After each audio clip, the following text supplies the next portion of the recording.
Greetings, brave pirates. It is me, Captain Briggsy. Today I will be sailing the seven seas, and we'll be talking about Sea of Thieves and the current state of the game.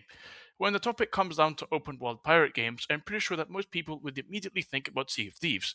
However, Sea of Thieves is seeing a decrease of players recently.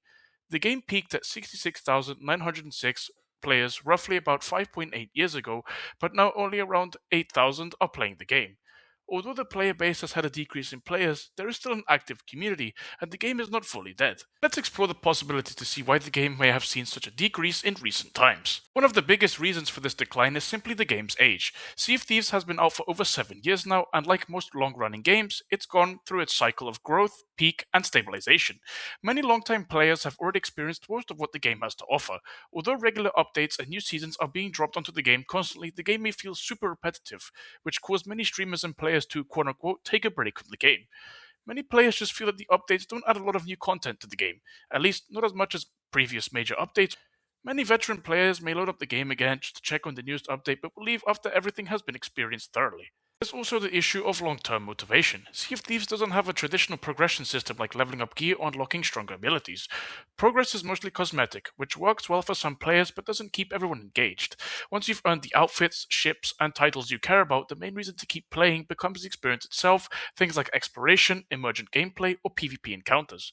For players who prefer structured goals, that can make the game feel like it runs out of things to do. I could kind of talk about this from experience, as I have recently become a pirate legend in the game, and now when I load up the game, I'm not sure what to do. Sure, there are new quests available for the specific faction, but in terms of further completion, it just seems that the game has no further answers.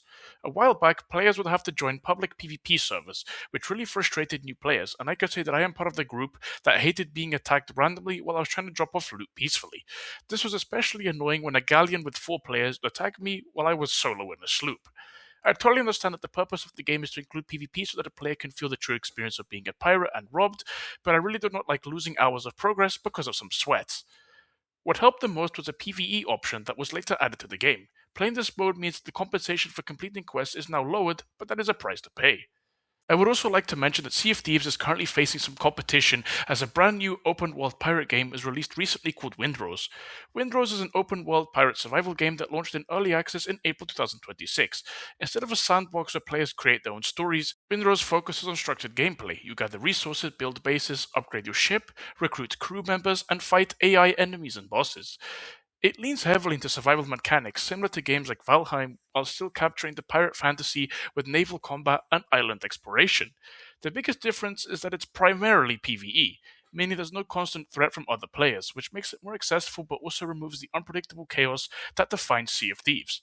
Although Windrose may not be a direct competitor to Sea of Thieves, the game has already taken the world by storm and is accumulating a lot of players. 222,134 as its all-time peak since it came out. Personally, I have sunk, and no pun intended, a lot of hours into Sea of Thieves over the years, and I do not intend to stop now. The game is very fun, and it becomes even more enjoyable when you bring 3 friends along and complete a full lobby. In conclusion, Sea of Thieves is not a completely dead game, as it still has an active community, and players are constantly on the game. Even though player numbers are lower than before, Sea of Thieves still has a strong player base across multiple platforms. Depending on where you look, like a single platform or a quiet period, it can see that the game is nearly empty. That is not the full picture. The game is just no longer in its hype phase. It's in its long-term phase, and those are very different things. I thought I would upload this video earlier, as it is a shorter video than usual. A bonus video, you could say. Of course, I will be seeing you again next Monday.